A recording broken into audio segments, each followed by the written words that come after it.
तर जय महाराष्ट्र मंडळी, स्वागत आहे तुमचं आपल्या एका नवीन व्हिडिओमध्ये। सर्वप्रथम तुम्हा सर्वांना मराठी भाषा गौरव दिनाच्या हार्दिक हार्दिक शुभेच्छा। लाभले आम्हास भाग्य बोलतो मराठी, जाहलो इतुके धन्य ऐकतो मराठी। किती सुंदर ओळी आहेत ना या। पण कधी कधी आपण मराठी माणसं किती कृतज्ञ होतो ना मराठी भाषेबाबतीत।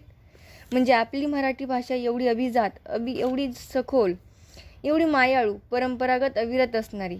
पण आम्हाला वेस्टर्न कल्चर नाही पाश्चिमात्य संस्कृती जपून स्टँडर्ड हाय क्लास दाखवायचा असतो ना, म्हणून मराठी बोलण्याची लाज वाटते, हो ना। जर एक मराठी माणूस मी अशिक्षित, अडाणी दिसेल असं म्हणून मराठी बोलणं टाळत असेल, तर बाकीचे काय आपल्या भाषेला आदर देणार। दऱ्याखोऱ्यांनी, हिरवळीनं, वारकऱ्यांच्या मेळ्याने नटलेला महाराष्ट्र आणि त्याची अभिजात मराठी, अभिमान नाही तर गर्व असायला हवा आपल्याला मराठी बोलण्याचा। मराठीमध्ये विविध विशेषणे आहेत। कणकणीत, खणखणीत, गुळगुळीत, चुळचुळीत, चुणचुणीत, खुशखुशीत, चुरचुरीत, भुसभुशीत, एकाच गोष्टीची वेगवेगळ्या जागेवरची वेगवेगळी नावे आहेत। म्हणजे तुम्हीच बघा ना, एक साधं मातीचं भांड, त्याला माठ, मटका, मडगं, घट, सुगड, हंडी, गाडगं, कुल्हड, कलश इतकी नावे। मराठी राष्ट्रभाषा आहे महाराष्ट्राची।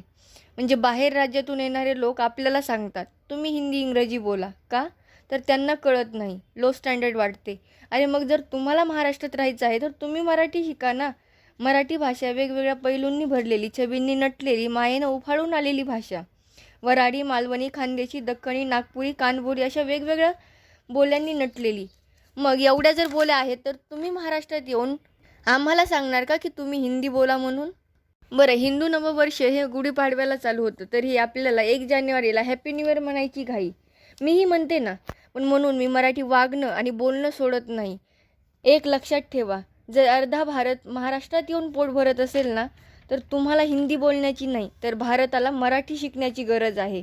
आणि हो, मराठी आहात तर मराठी राहण्यापेक्षा मराठी बोलण्याचा आणि जपण्याचा प्रयत्न करा। परत एकदा मानाचा जय महाराष्ट्र, मनापासून धन्यवाद।